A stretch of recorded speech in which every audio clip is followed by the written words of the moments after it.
welcome to another episode of Entrepreneurs in Fuego. We're documenting the journey of amazing entrepreneurs, one digital footprint at a time. David Knapp. How you doing? How you doing, my friend? Good to see you today. Grief Relief Ministries. Correct. You've been a minister for the longest time or for the most part of your life. Correct. Describe that journey. Describe that calling. What happens? You just don't wake up one day and say, all right, I'm going to be a minister. There's got to be something bigger out there. Commonly, there is a process, not only my own, but others that I know that have been career ministry, as you would refer to it. I actually grew up in a Christian home, and even at the young age of 12, sensed that God had something for me. And from that, just a series of... And you felt that at the age of 12? At the age of 12, I actually heard a voice indicating to follow God. And then in high school, he spoke to me again as a result of some meetings our church was having. And then before that, I had actually come in contact with the president of a Bible college. And as you would guess, God working, the week after I responded to God saying, well, serve me, I get in the mail this catalog for this Bible college. So I knew that's where I should go. And so it's just like that as time went on. I was asked to attend a large missions conference in Illinois my freshman year. There I realized if you really want to get in on the frontline action, where the action is, it's on the mission field. And so I volunteered for service to God on the foreign mission field. And that is an interesting thing, because I was going to point out that for me, the traditional minister is one that gets up in the pulpit and speaks to a congregation. But what you did, you went, like you said, to the front line as a missionary. Correct. Yeah, I went through college, seminary, joined an organization that works dominantly with only the most primitive, we're talking National Geographic type people, the primitive, that's where our organization goes to present Christianity, often for the very first time in history, to a people.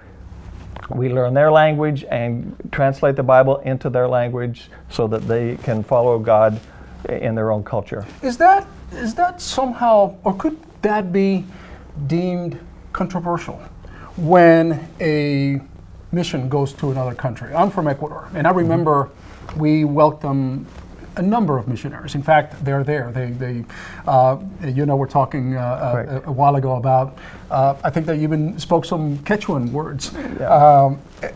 And I remember the controversy back then, and this is back in the 70s, why would we allow somebody to come to our culture and impart their vision of the world? It didn't matter whether it was Christianity or any other, but it was a foreign vision as we saw it. Mm-hmm. Why don't we just let that culture be genuine and innate and unspoiled, if you will, with other foreign ideas as we saw it? Our experience is that that's a nice idea, but it's not happening. Our missionaries, when we would go into primitive areas that supposedly were untouched, there's Coca-Cola bottles laying on the floor. There's singer-song machines in their grass huts. Yeah. Civilization, the population of the rest of the planet is going there. Why not us be a part of it and give them options? And the options that you're giving are religious options. Exactly. And presumably for these cultures to find their own salvation through Christianity, through what you're preaching. Right, yeah, because oftentimes, here's the thing that people don't realize, oftentimes those folks have been isolated physically and geographically and have been deprived of what other possibilities might be there. We want to come along and give them the option of Christianity. It is a dangerous profession. It is. And not many people realize that. That's correct. Our missionary organization, in the last 20 years, we've actually had 7 of our missionaries taken hostage and then martyred because they were missionaries in the wrong place at the wrong time. Correct. And the perception might be that they're spies, that they're with governments, and they're trying to infiltrate what they're doing, and so on and so forth. We've been accused of being agents of the CIA, and we're not connected to the government. And that was the perception. I can tell you, growing up in a foreign country, that was often the perception that we had. But the work that you do, and let's talk a little bit about your book. You brought a book today, which is called I didn't know what to say. Being a better friend to those who experience loss, I didn't know what to say. And you wrote this book, David. You are, after all, a grief relief coach. I am. What is that? As a result of my time as a missionary, I've had people ask me, what's been the most difficult things that you've experienced as a missionary? Well, as a missionary, it's just staying steadfast. But personally, I've had the unfortunate experience of losing 2 wives to breast cancer. One to breast cancer, one to pancreatic cancer. After my second wife died a few years ago, I had a lot of people come up to me and says, Dave, I tried to send you a note, but I didn't know what to say. And having been a teacher and a preacher for so long, I thought, well, I know what you could have said. And so the pressure began, and I wrote down my experience to help other people understand, here's the mindset of those who are grieving, here's how you can help them.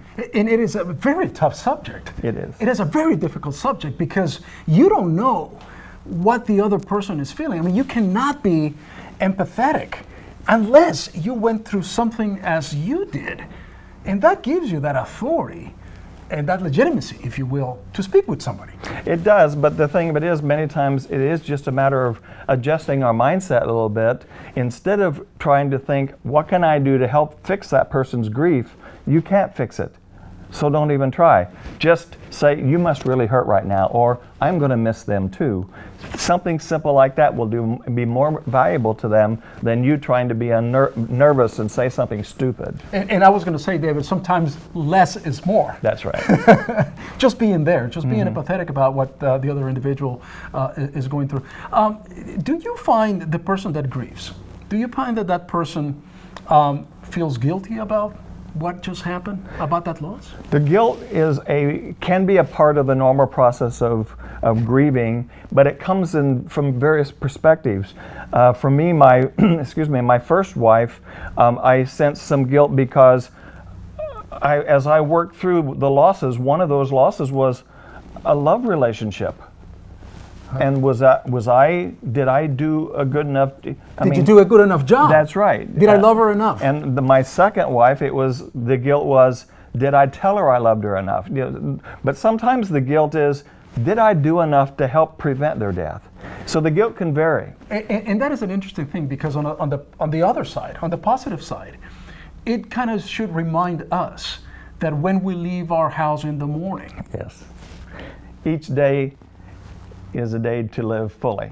To live fully, and to remind those who are very close to us, hey, honey, I love you. Right. I'm thinking of you. And those little things, if we are to lose that individual, then we cannot live with that regret. That regret is a difficult thing. That is going to be very, I should have said that. I should have told her I loved her. I should have done that. But it can be worked through. And the book actually does give suggestions for other kinds of loss: divorce, losing your job, moving away, another culture, a pet dying. There's suggestions on what it's like and how to help someone. Now, you are, of course, all the things that we discussed, but you're also an entrepreneur, right? I mean, because you have to, apply what you're doing and make it sustainable. Exactly. To be honest, I did not become a missionary and join a religious nonprofit to make lots of money. And I've not been disappointed about that. So I've always had something on the side to help supplement, and whether it's writing a book, actually with real estate, or I have a large family, running a lawn mowing business that my boys did the mowing, whatever, always did that. David Knapp, what a pleasure. I mean, I could sit with you all day talking about this subject and more. And your life as missionary, it's a dedicated life. It's a difficult life. It's not an easy life. And I think I appreciate that because that's it, that you focused from age 12. You knew you had a calling. And a lot of us would envy that. Yeah. I wanted to be a bullfighter. Wow. When I was 12. Okay. And here I am talking to you. Well, I could see that happen. With that, we're out.